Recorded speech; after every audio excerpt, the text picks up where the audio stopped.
오늘은 추세전환 예측 보조지표 12번째 내용을 진행하도록 하겠습니다. 오늘 할 이야기는 MVRV Z스코어에 대해서 문제점이 있는데 그 문제점을 보정할 수 있는 보조지표라고 말씀을 드리겠습니다. 자, 그 이야기를 하기 전에 커뮤니티 내용을 몇 개 좀 읽어 드릴게요. 자, 지금 현재 가격이 많이 하락을 하고 있고 또 이제 와리가리 하고 있다 보니까 멘탈 잡기가 많이 힘드실 수 있습니다. 자, 제가 멤버십 게시판에서 말씀드렸던 조정폭에 관해서 공유를 해 보도록 하겠습니다. 일단 외국 보고서에 의해서 38,000불이란 게 나왔었고요. 자, 이 내용 같은 경우는 2주 전에 제가 공유를 해 드렸었고, 자, 여기 보고서에 의하면 목표 금액이 그 당시 54,000불이었고 2차 목표 가액이 72,000불이었다. 그리고 다시 조정이 올 수 있는 폭 자체는 38,000불까지다. 이렇게 하나를 제시를 해 드렸습니다. 58,600불 정도 뚫고 나서 그 이후에 조정이 왔습니다. 그러니까 이 보고서에 의한 1차 목표가를 달성을 하고 2차 목표까지는 가지 못하고 다시 조정이 왔다. 그리고 여기서 이야기한 조정폭은 38,000불이었다. 자, 여기에서 이 보고서는 그냥 피보나치 확장 도구를 이용을 해서 만든 자료였던 걸로 보이고요. 그리고 두 번째 제가 제시해드렸던 조정폭 자체는 지갑 변화와 정고점을 기준으로 봤을 때 38,000불이나 아니면 42,000불 정도 사이가 되지 않겠느냐 또 이렇게 말씀을 드렸고요. 이 의견은 일주일 전 정도에 제가 드렸던 의견이고요. 자, 여기서 제가 중요시 했던 것은 뭐냐면은 지갑에 대한 변화다. 지갑에 대한 변화. 이 데이터 값을 가지고 이제 말씀을 드렸었는데, 자, 여기서 보시면 이 그린 컬러의 형상 자체가 지금 지갑에 1000개의 비트코인에서 10,000개의 비트코인 그 사이의 물량들의 움직임입니다.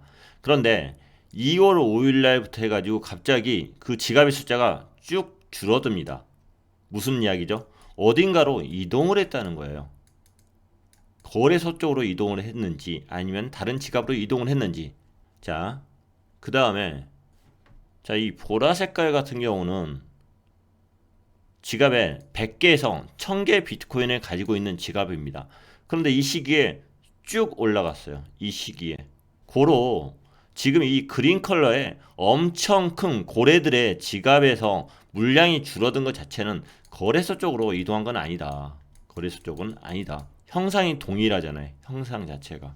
이런 경우 같은 경우는 큰 지갑에서 작은 지갑으로 이동을 했다. 이렇게 보이거든요. 이거에 대한 해석을 여러 가지로 이제 할 수가 있는데 저는 그냥 이렇게 해석을 했어요. 정말 이 판을 다루는 큰 고래들이 있는데 그 친구들이 계속 매수를 해놨겠죠. 물량을 매우 많이 가지고 있는데 그것을 나눈 거예요. 내부적으로 나눴을 수도 있는 거고 다른 사람한테 나누어서 팔았을 수도 있는 거고요. 헤지펀드들한테 팔았을 수도 있는 거고 그리고 기관에 팔았을 수도 있는 거고 그리고 기업에 팔았을 수도 있는 거고 아니면은 내부적으로 어떤 행위를 하기 위해서 여러 군데로 보내거나 그런 작업들을 하기 위해서 어떤 일을 하기 위해서 일단 나눴을 수도 있는 거고 알 수는 없지만은 저는 이것을 큰 지갑에서 작은 지갑으로 이동을 해놨다 이렇게 판단을 합니다. 그래서 분명히 여기서 약간의 손바뀜이 있었을 것이다 이렇게 판단을 했고요. 그러면은 이 이동이 있었을 때 시점 자체가 대략적으로 2021년 2월 5일입니다. 2월 5일이면 대략적으로 4만 불 정도 되거든요. 4만 불. 그래서 이 정도에서 큰 손바뀜이 있었다. 의미 있는 지갑 이동이 있었던 게 관찰이 되었다. 그러면은 여기가 새로운 지지선이 되어질 수 있다. 이렇게 생각을 했던 겁니다.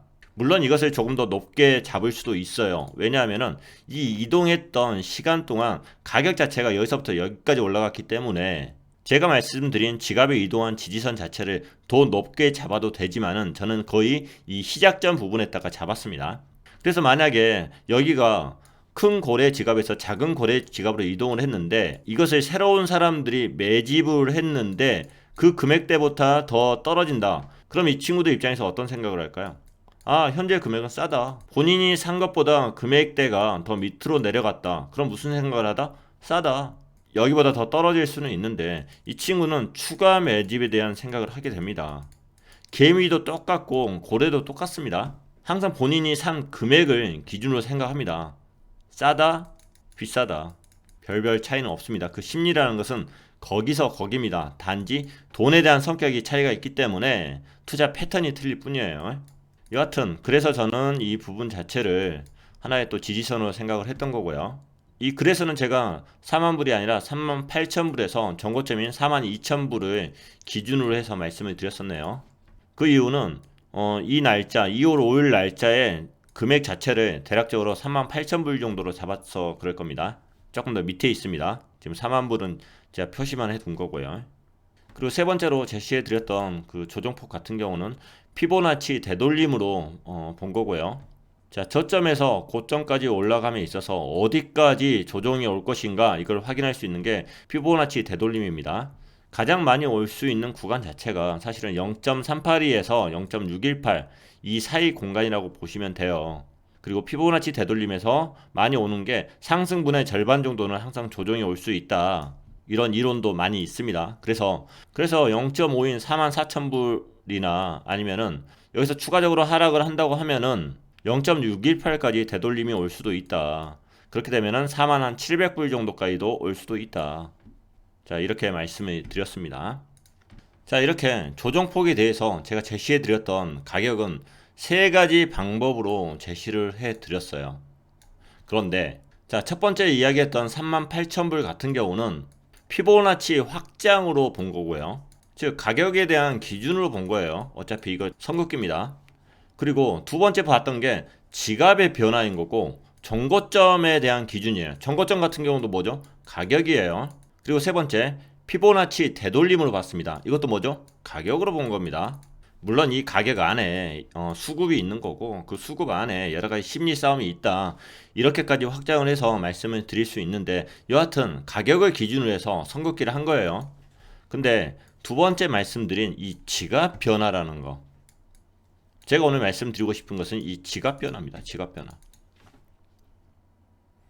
자, 지금까지 추세 전환을 확인할 수 있는 보조 지표에 관련된 이야기를 하면서 지갑에 대한 변화, 이거에 관련된 보조 지표가 뭐가 있었죠?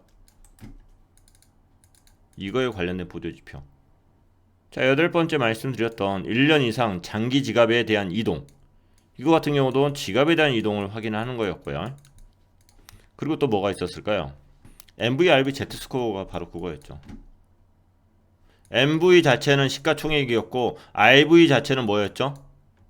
실현화된 시가총액이었죠. 실현화된 시가총액은 뭘로 본다? 지갑과 지갑이 이동했을 때의 가격을 가지고서 시가총액을 계산을 하겠다. 그래서 MVRV Z스코어라는 것 자체가 지갑에 대한 이동을 관찰할 수 있는 수치이다. 보조 지표이다. 이렇게 말씀을 드릴 수가 있는 거예요.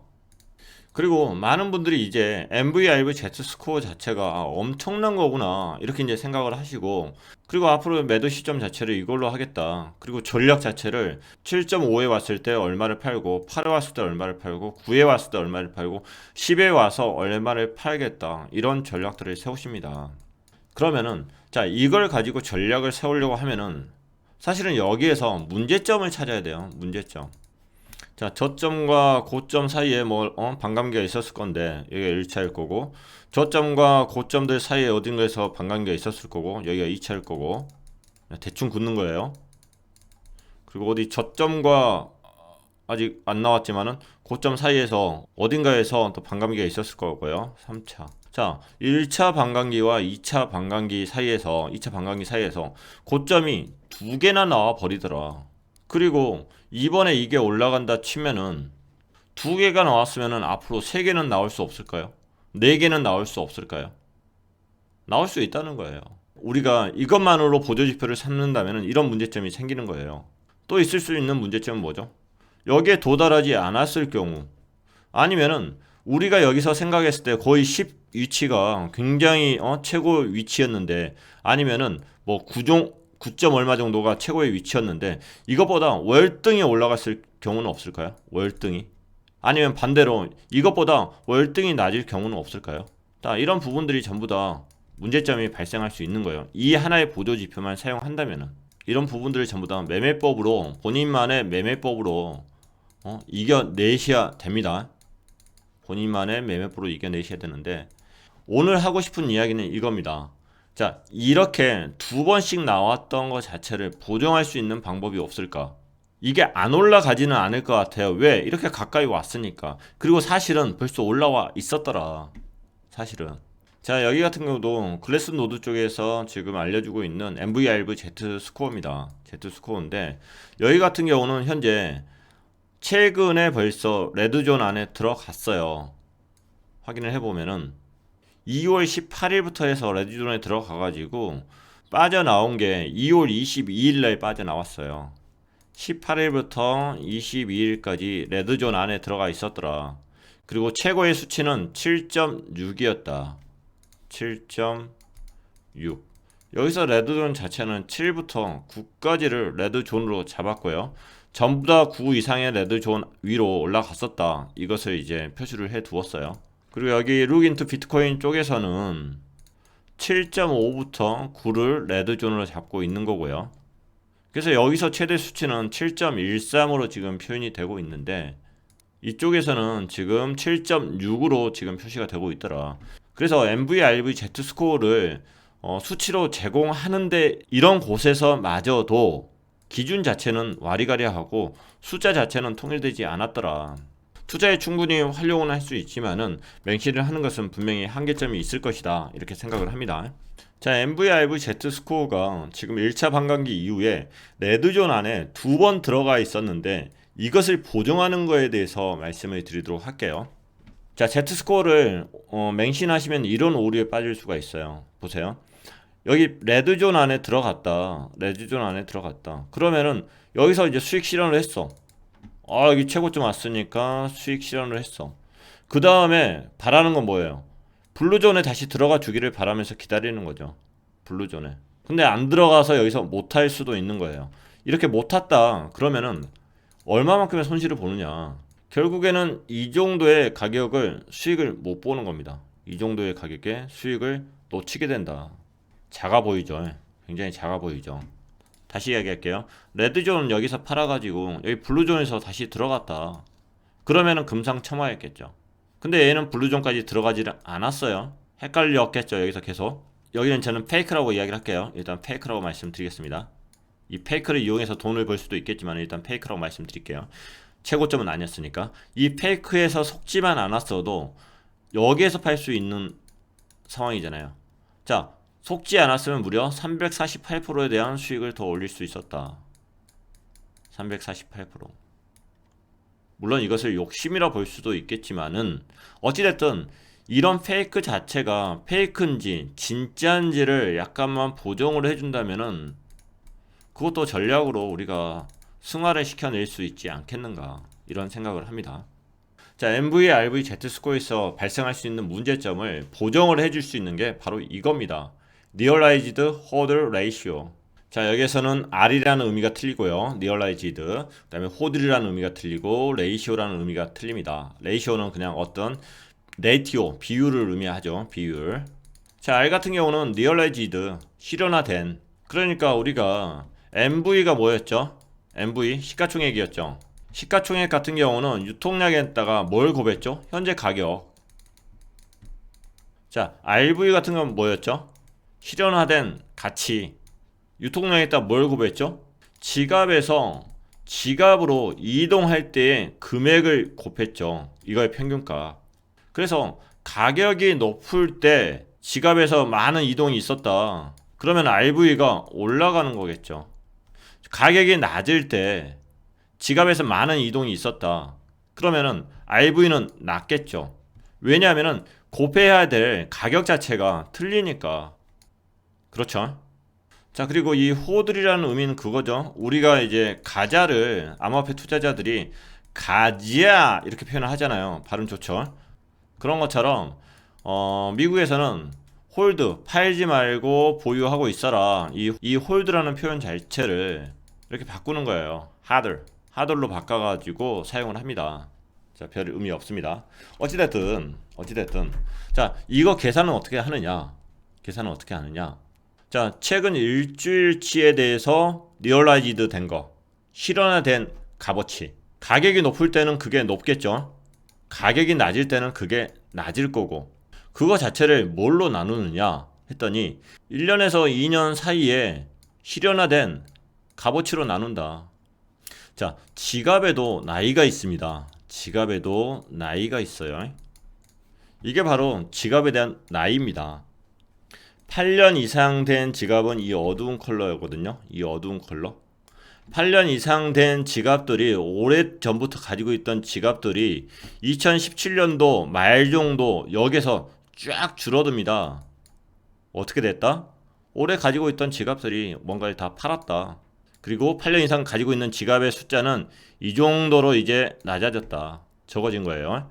그리고 5년에서 8년 정도 된 지갑 자체는 이거다. 애들도 쭉 이렇게 되다가 2017년도에서 수량이 쭉 줄어들죠. 이동을 했다는 거죠. 이동을. 얘가 큰 구심점이었습니다. 2017년도 말 자체가. 자, 지갑의 나이가 원데이에서 일주일까지, 원위크까지가 여기가 있고, 그리고 여기는 표시가 안 됐지만은 1년에서 2년짜리 지갑의 나이를 가진 친구가 있을 겁니다. 자, 어찌됐든 현재 일주일치에 대한 리얼라이즈 홀드 물량 자체를 1년에서 2년짜리 리얼라이즈 홀드로 나눠줬더니 어떤 차트가 나오는가 하면은 이런 차트가 나옵니다. 어디서 많이 봤죠? 자, 이게 MVRV Z스코어고, 그리고 이게 리얼라이즈 홀드 레이쇼입니다. 자, 리얼라이즈 홀드 레이쇼 같은 경우도 블루존이 있고 매수하기 좋은 타이밍이 있고 매도하기 좋은 타이밍이 있습니다. 그랬더니 하나 좋아진 게 뭐냐면은 이 부분이 사실은 가짜였잖아요. MVRV에서는 여기까지 올라왔던 게 얘는 올라오질 않았어요. 여기까지 올라오지를 않더라. 그러니까 이것은 일종의 페이크였는데 페이크를 피할 수는 있었다. 물론 페이크를 활용할 수도 있지만은 충분히 MVRV에서 두 번, 세 번 올라갈 수 있는 좌표 자체를 어쩌면은 한 번으로 줄일 수도 있는 좌표이지 않을까. 보조 지표일 수도 있겠구나 하는 생각을 해봅니다. 대략적으로 봤을 때 이거의 단점은 그거네요. 지금 가격 자체가 이 검정색이잖아요. 그러면은 리얼라이즈 홀드 레이시오 자체가 여기서 빠져야 되는데 이 정도에서 블루존까지 왔어요. 이게 사기 적당한 시점을 얘가 알려주진 못했구나. 이 부분에서는. 그리고 이 부분에서는 원래 굉장히 길게 있었는데 그 부분은 뭐 대략적으로 알려줬는데 굉장히 큰 폭의 그 기간 자체가 굉장히 길었구나. 그리고 이 부분에서는 저점 자체의 위치를 이게 굉장히 평평했었는데 그 위치를 정확히 알려줬었고요. 그리고 2020년 팬데믹 선언한 그 날짜에 대해서는 알려주지 못했구나. 이렇게 볼 수가 있습니다. 그래서 이거 자체는 블루존에서 매수할 타이밍을 얘로만 보고서 매수할 타이밍을 잡기는 조금 그렇다. 조금 거시기하다. 하지만 이것을 주된 보조지표로 보지 않고 MVRV를 보고 있는 상황에서 또 다른 보조지표로 이것을 보조할 수 있는 또 다른 보조지표를 본다면 괜찮지 않을까 이런 생각을 했습니다. 자, 제 생각은 이렇습니다. 리얼라이즈 홀드 레이시오 같은 경우도 이 친구가 이 차트를 찾기 위해서 여러 숫자들을 대입을 해봤다고 생각을 하거든요. 그래서 어떻게 보면 이게 짜맞추기일 수도 있어요. 그리고 이게 만들어진 게 2020년 6월달에 만들어졌습니다. MVRV보다는 더 늦게 나온 이제 좌표예요. 자, 실현화된 가치에 대한 일주일치니까 일주일치를 기준으로 한 거니까 가격이 높으면은 분자가 높을 수밖에 없습니다. 이 친구는 분명히 1년, 2년짜리 뿐만 아니라 다른 숫자들도 많이 대입을 해봤을 거예요. 그래서 여기다 대입한 것 자체가 이제 여러 가지 수식들을 대입 보니까 그 여러 가지 형상들이 나왔을 거잖아요. 그 형상들 중에 가장 합리적인 게 무엇인가? MVRV 형상을 쫓아갈 수 있는 게 어떤 것인가 판단을 했을 때는 리얼라이즈 홀드 자체를 1년에서 2년짜리 이전 자료를 사용해서 나눠줬을 때가 가장 비슷하더라. 제 생각엔 이래요. 어떻게 보면은 이 보조지표 자체가 나중에 와서 안 맞을 수도 있을지는 모르겠지만은 제가 볼 때는 이것도 맞을 것 같아요. 왜냐면 아까 말씀드리는 거 사이클 자체가 4년짜리 사이클인데 어딘가서 고점이 나왔을 때 원위크짜리는 분명히 고점을 형성하는 거죠. 리얼라이즈드 그때 지갑에서 주고받는 것들 이게 높을 수밖에 없는 거죠. 그리고 고점이 되면 될수록 지갑의 이동은 커질 겁니다. 분명히. 우리가 다른 보조 지표로서 지갑 이동을 계속 관찰할 수가 있어요. 근데 그 지갑의 이동만으로서 그것을 그런 이동만으로서 본인이 판단을 해낸다? 그건 어려워요. 그걸 해석하는 것은 굉장히 일반인들이 어렵습니다. 이것을 어떻게 해석을 해내느냐. 그런데 이렇게 도식화가 되어 있는 것 자체는 여러분들이 판단을 할 수가 있는 거죠. 아, 레드존이구나. 레드존이구나. 레드존이라 해서 무조건 팔아야 된다? 아닙니다. 잘 관찰을 해야 될 시기인 거고, 그리고 다른 보조 지표들을 이용해서 최대한 오류가 없게, 최대한 합리적으로 시장에 접근을 하고, 그리고 본인의 매매법을 사용해야 될 시점이지 않을까 이렇게 생각을 합니다. 오늘 왜 이렇게 두서가 없죠? 오락가락해요. 가격이 올라가서 그러나? 마음에 안 들어. 어찌됐든 제가 드리고 싶은 말씀은 그겁니다. MVRV Z스코어에 대해서 많은 분들이 이해를 하셨고 본인의 보조지표로 활용을 하시고 있다고 생각을 해요. 그리고 많이 관찰을 하시는데 여기에서 생길 수 있는 문제점에 대해서 고민들은 많이들 안 하시는 것 같아요. 이런 문제점에 대해서 댓글에 계속 올라와야 되는데 그런 고민들은 많이 하지 않고 있다 이렇게 생각을 합니다. 그리고 이 문제점들을 자체를 해결할 수 있는 방법은 또 다른 보조지표다. 하나의 보조지표만 보고 있으면 오류에 빠진다. 그 오류에 빠지지 않기 위해서는 또 다른 보조지표를 어떻게 같이 활용을 할 것인가, 그거에 대한 연구가 있어야 되는 거고, 그리고 추가적으로 항상 말씀드리는 본인만의 매매법에 대해서 고민을 하고 있어야 된다. 그리고 커뮤니티에서 알람을 이렇게 넣어드렸듯이 MVRV Z스코어는 지금 2월 18일부터 22일까지 레드존에 잠시 머물렀습니다. 최대 수치는 7.6까지 나왔었고요. 하지만 제가 봤을 때는 이것은 페이크일 것 같다. 왜냐하면은 방금 말씀드린 리얼라이즈 홀드 레이시오 자체가 그다지 높지가 않구나. 이것 또한 레드존에 들어가 줘야 되지 않겠는가. 왜? 일주일 동안에 실현화된 지갑 이동이 그다지 많지 않았나 보다. 왜? 여기까지 안 올라갔으니까. 여기까지 올라가려고 하면은 이 분자의 수치가 높아야 된다. 여러분이 MVRV Z스코어에 대해서 오류를 조금 더 줄이시려고 하시면은 리얼라이즈 홀드 레이쇼 좌표도 같이 보시면은 좋을 것 같다. 이렇게 말씀드리고 마무리하도록 하겠습니다.